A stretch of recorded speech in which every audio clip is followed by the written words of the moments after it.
அன்பார்ந்தவர்களே, அன்பிய கூட்டம் நடத்துவதற்கு முன்பாக நாம் தகுந்த ஆயத்தத்தோடும் இருக்க வேண்டும். சொல்லுவார்கள், வெல் பிளானிங் ஹாஃப் டன் என்று. நல்ல தயாரிப்பு பாதி முடிந்ததற்கு சமம். எனவே அன்பிய கூட்டம் நடத்துவதற்கு முன்பாகவே நாம் எப்படி நடத்தப் போகிறோம் என்பதை பற்றி சரியாக திட்டமிட்டு நடத்த வேண்டும்.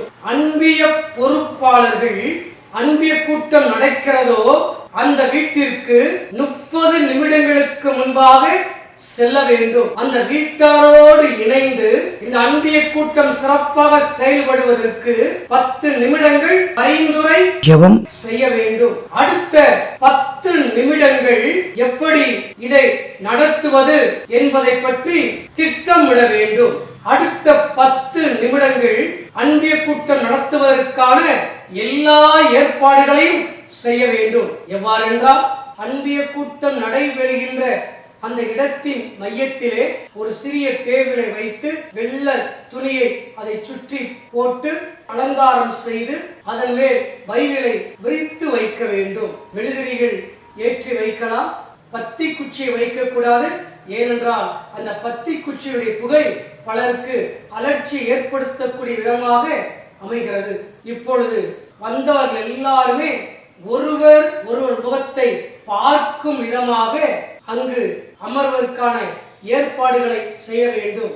இது எல்லாரும் சமம், எல்லாரும் கடவுளின் பிள்ளைகள், எல்லாரும் அன்பியத்திலே முக்கியமானவர்கள் என்பதை வெளிப்படுத்தக்கூடிய விதமாக அமையும். கடந்த அன்பிய கூட்டத்தில் இந்த கூட்டத்தை யார் நடத்துவார் என்று தேர்ந்தெடுக்கப்பட்டிருக்கிறார்களோ அவர்கள் கூட்டத்திற்கு வந்திருக்கிற அனைவரையுமே ஒரு இறை வார்த்தை சொல்லி வரவேற்கலாம், அல்லது இயேசுவின் நாமத்தினால் வரவேற்கலாம்.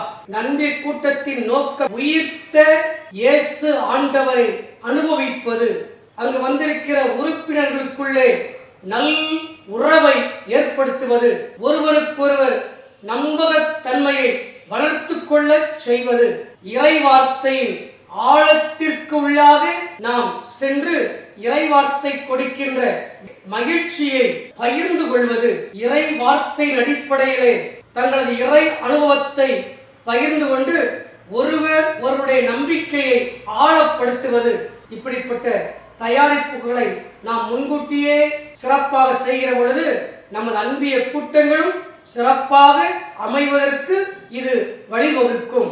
அன்பிய வாழ்வே, கிறிஸ்துவ வாழ்வே.